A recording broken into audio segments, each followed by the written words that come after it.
Okay, Nick and Andy, final game of the season for Manchester City. Championship Sunday is upon us. Man City against West Ham at the Etihad. It's a very, very, very simple situation for City.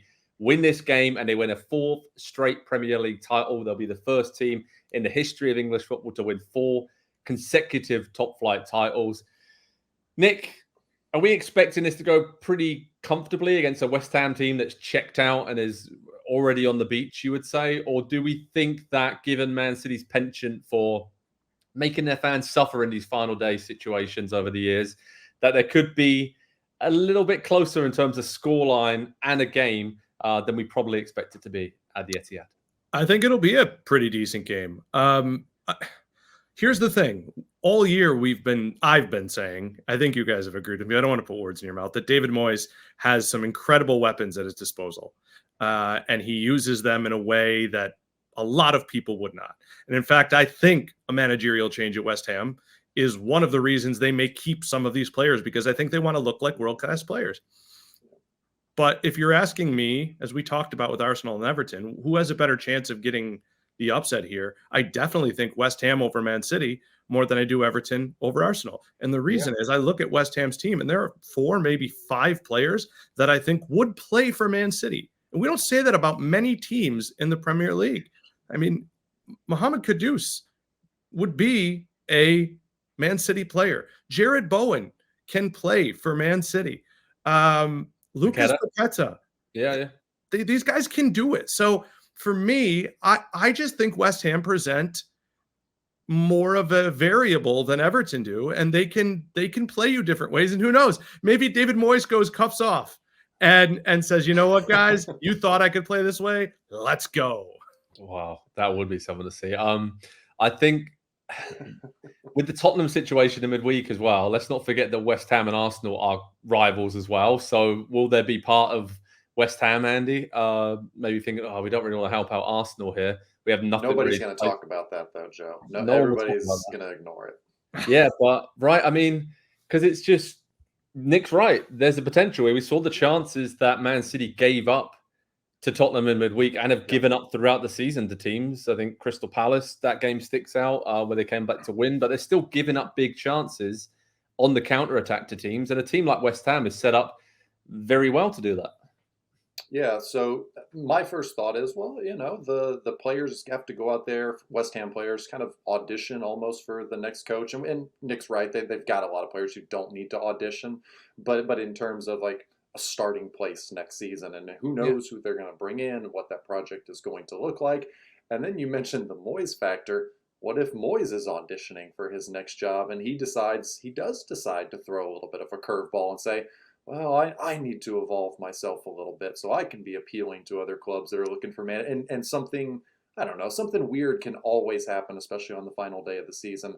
But this City team, like, strip away all the quality and the numbers and the names and everything. The focus, I think, is the number one most impressive thing about this group and this manager and what they've been able to do over the course of 3.99 seasons now, where they play every 3 days, every single week. And they are the team that everybody wants to beat. They get everybody's best shot. And for the most part, it simply doesn't matter. And so the focus required, knowing we just got to do this one more time. And then obviously the FA Cup final, but for the Premier League title, we got to do this one more time, and we are home free. I could see West Ham causing a bit of a shock, but I can't see Man City allowing it to happen. Does that make sense? Yeah, I think you're right. I spoke to Carl Walker after the Tottenham win in midweek in the tunnel area, and he was talking about Man City being really nervous before that game. He said he could hardly sleep. And he said it's that time of the season now where even the most experienced players, he's like, they're still human beings. There's still going to be nerves and anxiety. And I think the longer it stays level at the Etihad on Sunday, the more nerves, and just given what's happened before when Aguero scored to win the title. And then obviously, was it a couple of seasons ago now? I was there when they went a couple down against Aston Villa and then came back to win. I asked Carl Walker about that, the experiences, and he said, well, basically, simply put, just don't go 2-0 down. Don't put yourself in that situation. Don't dig yourself a hole where you need in his words, Gundogan to pull out a Zidane-esque performance and rescue you on the final day. So I think City will probably approach this a little bit more cautiously and carefully than perhaps they would have otherwise if it was just a regular game. So I don't know. I feel like there is the potential here for an upset. All those players that Nick mentioned, Bowen, Ward-Prowse, Antonio, Paqueta, obviously Kudus has been great as well. Man City will be concerned, but they have to back themselves, right, Nick? I mean, just the way they've been playing, they're a machine. We talked about it before. They're probably even better this season than they were last season when they won the treble. The fact that they lost on penalties to Real Madrid was a bit of a freak result, but I just cannot see anything other than a Man City win in this situation. But I feel like there's going to be a lot of goals in this one because West Ham, like you said, have nothing to play for, and they can make the most of these defensive mistakes from City. Right. Are we going to have a moment? I think there's a chance we get a moment out of this game, and that's not something that enough is enough for me to call it an upset, right? Like if West Ham go ahead early, something like that, and then it filters back to Arsenal, and then yeah, that would be great. Yeah, I more mean we're going to get so we have in past title runs, we have Aguero, right? That's the top of the pops, etc. But we also have, and it wasn't on the last day of the season, but we have Vincent Kompany and stealing the title essentially for them. I just think this game is going to have a moment, and it might be Erling Haaland scoring in the 9th minute. That could happen, but I not thought we would have arrived at this point looking at a game where it's not comfortable. And I just think it won't be comfortable. I would be surprised if it was a blowout. Not shocked, but I would be surprised. And it's not because of West Ham. Man City played this week against a team that runs you up and down the field. I mean, I know that Tottenham played a little differently this week, Andy. That's a little bit of a different story. But look, I just think it'll be a close game. And Arsenal and Everton might be a close game as well, but I expect comfort there. I don't expect comfort here.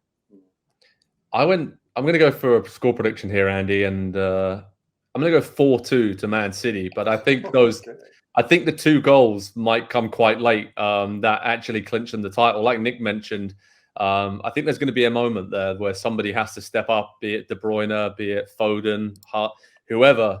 I just think the nerves and the moment and the fact that City know if they draw this game and Arsenal win, which we think they probably will, then they won't win the title because Arsenal have the edge on goal difference as well. So there's that little just nagging in the back of my head thinking West Ham could get a draw. It wouldn't be out the realms of possibility, but this is Man City, right? So score prediction from you, mate? It takes them a bit to get the first. They get another one, and then I think they're comfortable with that. They've given up 1 goal in their last 5 games. Again, this is what City do at this time of the season. They've been here. They know how to handle the final day. They know how to clinch. They know how to manage a single game. And you just look at the form that they're in.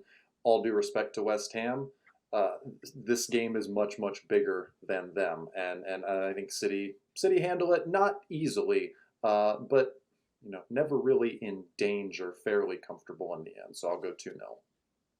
Nick, I think the one thing I forgot to mention is that defensively, West Ham have obviously looked pretty shocking in some situations this season, a very un-Moyes-like team. So that obviously is playing in Man City's favour of all the great attacking talents that they have.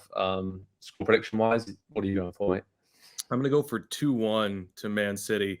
I think it'll be closer. And again, maybe the Ortega save on Heung-min Son is the company moment of their season. But yeah, look, it could end. Andy almost made me change my prediction. I'm sticking with 2-1, but then I thought, you know what? Maybe I say 2-0 because as an Italian American who remembers watching those early 2000s Italy teams at the World Cup who literally just kept the ball once they went up, I could see Man City going up at 2-0 and be like, this is no longer yours, West Ham.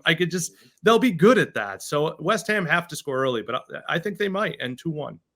Wow, there we go. Drama on the final day. It usually follows Man City around in the Premier League era. So let's see what happens at the Etihad. Head over to Pro Soccer Talk on NBCSports.com for how to watch information, team news, live analysis, reaction, and much more. We'll have you covered.